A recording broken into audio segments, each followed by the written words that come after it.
So tell us, how was life as Miss Nepal International 2012, right? Yes.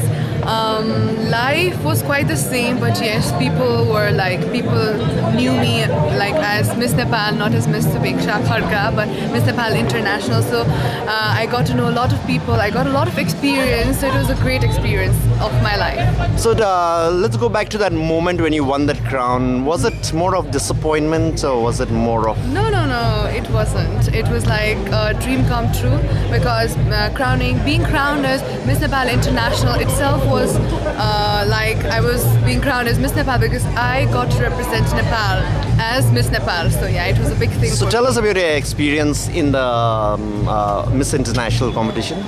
After Miss Nepal International, when I had to go to Okinawa, Japan for Miss International, it was a lifetime achievement for me because I had to participate there as Nepal, and with all the 89 beautiful girls, it was a really beautiful experience. And as I always said, it was like a cultural exchange program. I got to represent my culture, my country's variety in the international level, and that was a proud moment for me. It was lovely. What was the best moment during that competition? The best moment of the competition. If you had to choose one. I have a particular one because there was this seminar where I had to speak about my country's problems and the situation, how it's going, and I had to speak about 2 minutes, 2 minutes, and I stood up and took my mic and I just spoke my heart out, and it turned out to be so wonderful. Every particular word which I spoke inspired the people around, and the main organizer of Miss International just stood up and applauded for me, and that was the precious moment. Tell us something you said that time. I talked about the problems that my country was facing, and how we women, beauty queens, could make a difference in a country. Like, not just a difference in a cliched manner, but doing our own best to improve the world. What was your worst moment during the competition? The worst moment? I think I don't have any worst moment because whatever I did, I think I did my best and I won't regret anything, and I won't put it as a worst moment. So would you say winning Miss Nepal International has changed your life? Yes, definitely it has. Tell us. Changed the person I am. Like right now, you're seeing me. Like it's changed everything. The personality I am.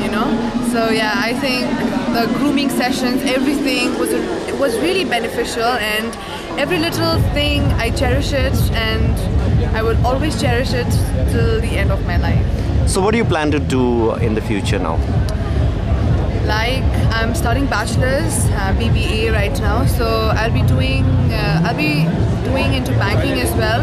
And my mom, she has a school, so I think I'll be investing some of my ideas there as well. So yeah. So what advice do you have for aspiring Miss Nepals? For aspiring Miss Nepals, what I have realized is we come raw when we participate in Miss Nepal, but what I would like to suggest is don't. Just come to win the crown, being like more with all the activities you should be doing. Don't do it after winning Miss Nepal. Do it before you come to Miss Nepal so that you can definitely win the crown.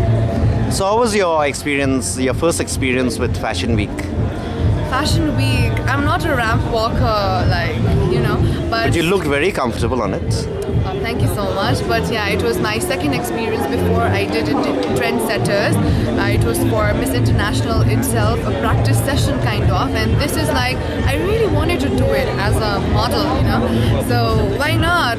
I just wanted to give myself a chance to do it, and I think it went well, and it was a great experience walking as a model and giving my best walk on ramp. Would you do it again? Definitely. If a DGIF kind of thing happens again, then yeah, sure.